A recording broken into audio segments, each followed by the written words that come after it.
Hi, everybody, and welcome to Proline Daily, the longest-running sports handicapping show in America.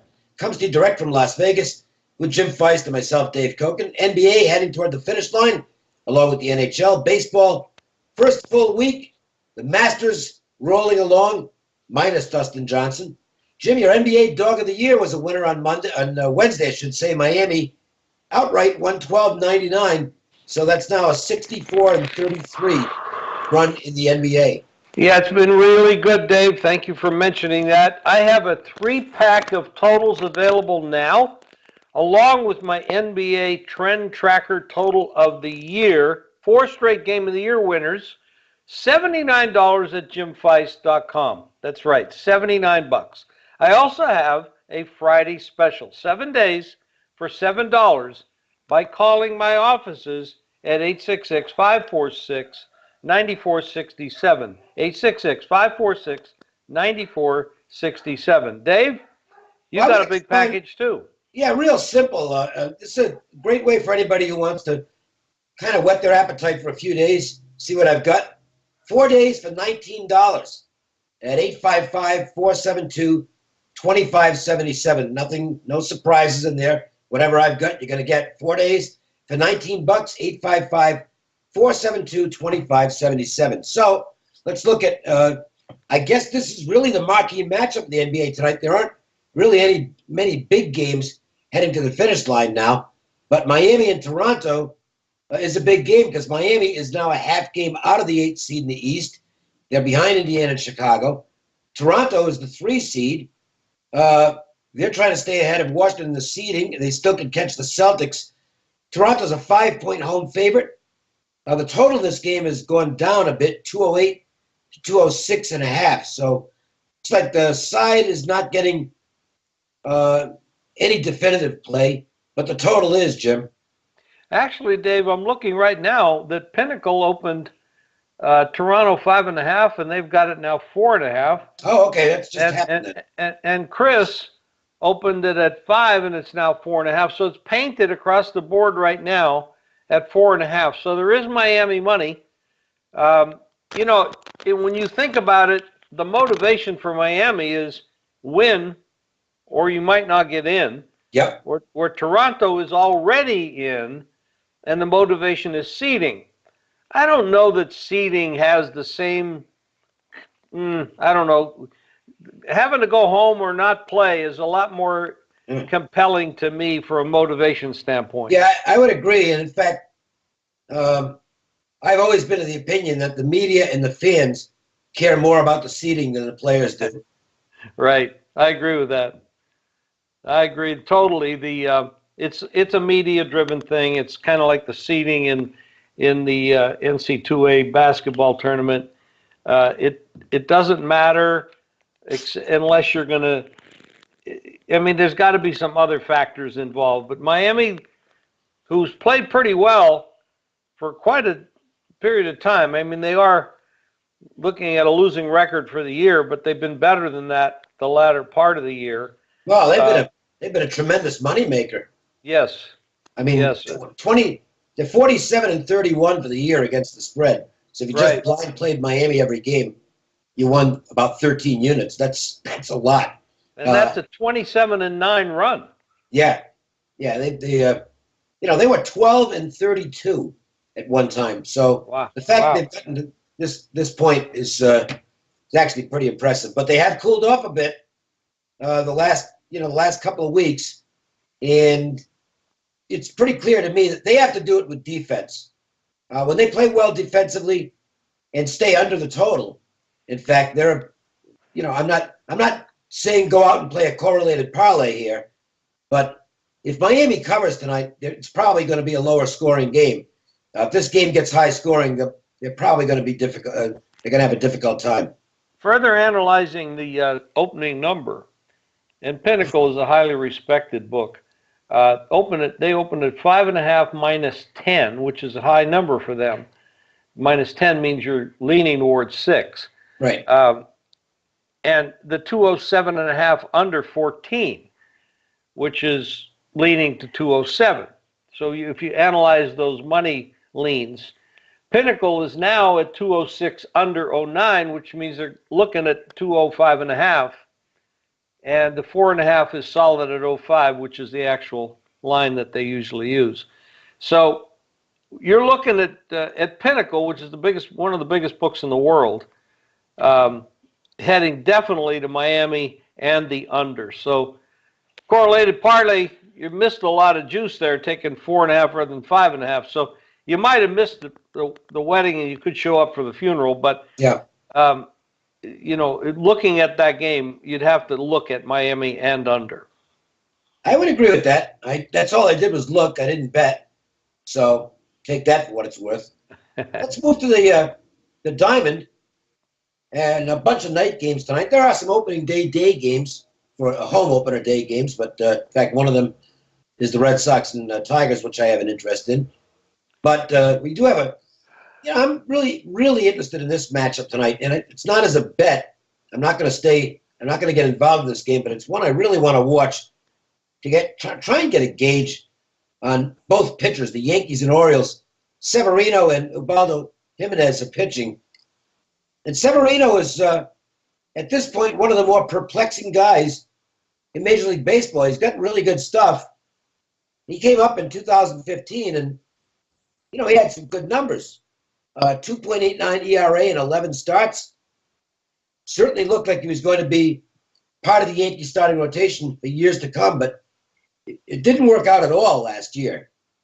And he had 11 starts, 0-8, with an 8.50 ERA, which is just wow, unbelievably bad. They moved him to the bullpen, and he seems to be more comfortable there. But Jim, they want him to be a starting pitcher, so he's back in the rotation at least to start the season. But I don't know whether this is going to last or not. He just seems to be better coming out of the pen.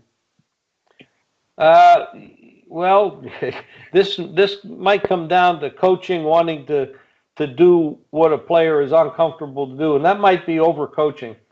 I guess it remains to be seen how that works out.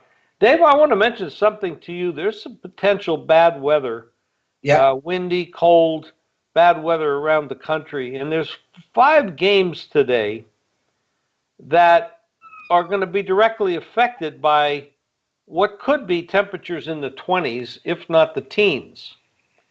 And that would be, and these are the home teams. This is the cities where this could be affected. Would be Pittsburgh, Detroit, New York Mets game, Philadelphia, and Baltimore.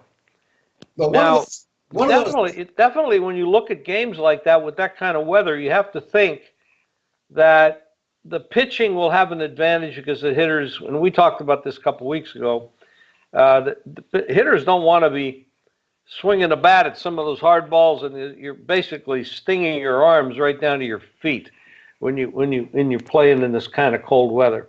So what are you thinking about that, Dave? Well, the one I'm most interested to see is Stephen Wright, because he's a knuckleball pitcher, and it looks like it's not. I can't see these being favorable conditions for a knuckleball pitcher. He's at Detroit, and good luck to the catcher. Because, this ball could be all over the place. Now, that might work out to his advantage if the hitters are getting fooled, but I don't know. I have a tendency to think that's going to favor the Tigers. Imagine throwing a knuckleball into a wind. Well, yeah. It's. I don't know that he's going to be able to command the pitch. Yes. And if he can't command the pitch, then he's got nothing, because he can throw a fastball, but it's mostly to keep guys off balance. It's like an 85-mile-an-hour fastball, something like that. So, and Fulmer, by the way, for what it's worth, it's a small sample. This isn't several years where you can find anything definitive, but he was 5-0 with an earned run average of less than 2 in day games last year, as he ended up becoming the Rookie of the Year in the American League. So I think the Tigers might have an advantage there. We'll see.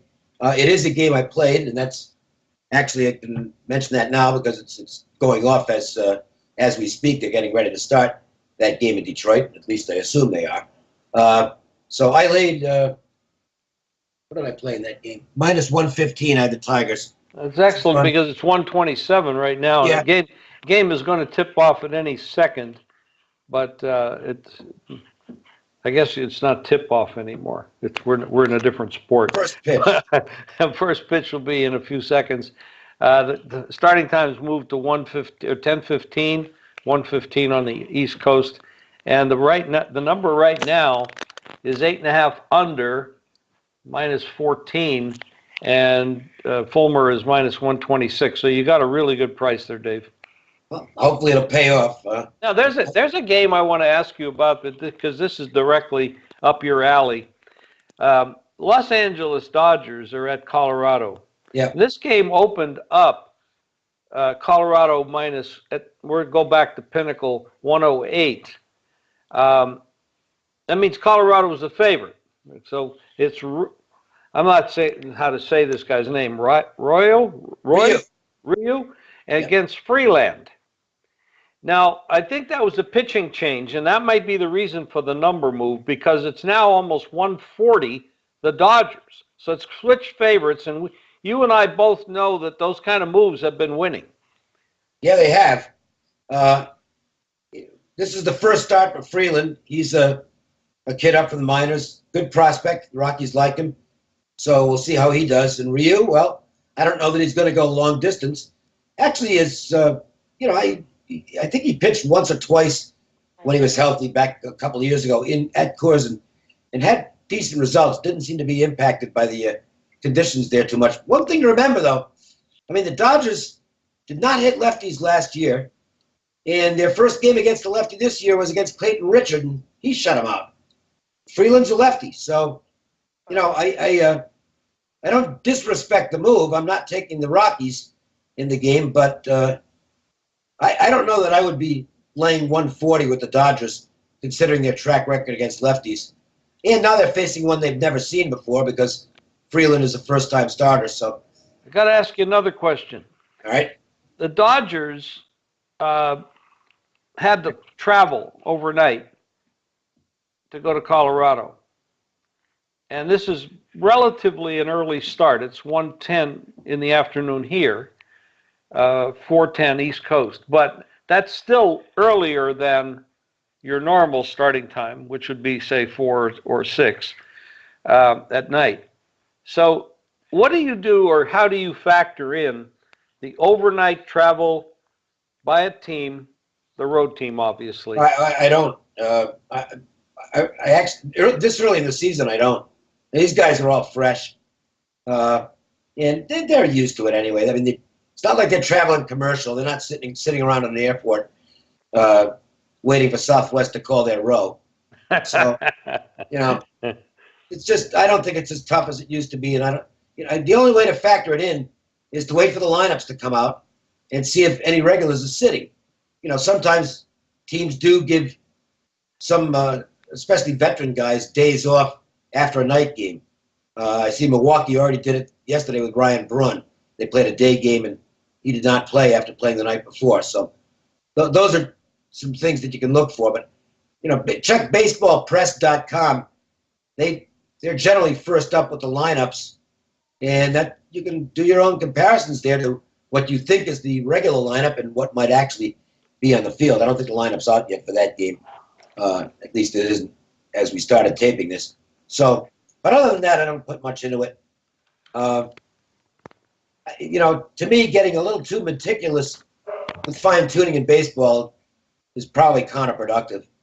So, we'll see what happens. By the way, quick notes on the Yankees-Orioles game, since we were talking about that. Courtesy of John Cranton. The Orioles are 24-6 when Jimenez starts at home, which might be surprising. 45-20 at home versus righties. The under, 22-3-1 at home versus righties. The Orioles have won 9 straight series in Camden Yards against the Yankees.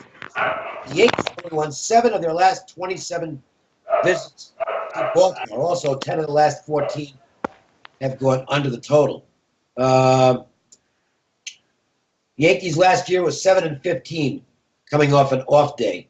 I mentioned the Severino stats. Yankees, a lot of buzz about them, but they did lose 2 out of 3 to start the year in Tampa. So I'm not one who is big on putting money on Ubaldo Jimenez as even a small favorite. And actually, he's not a small favorite anymore. The Yankees have actually taken some money in that game, Jim. They have, and Pinnacle's got Yankees 105 when they opened up Baltimore 120. But, I mean, based on I don't like to always follow the money because the money's not going to win every day. They are right now, but with those kind of stats that you just mentioned, it would be hard for a lot of people to pass up value with Baltimore at home, taking money against the Yankees. I mean, that's a tough grind right there. Well, and one other thing I'll just throw in: the Yankees normally have a bullpen edge.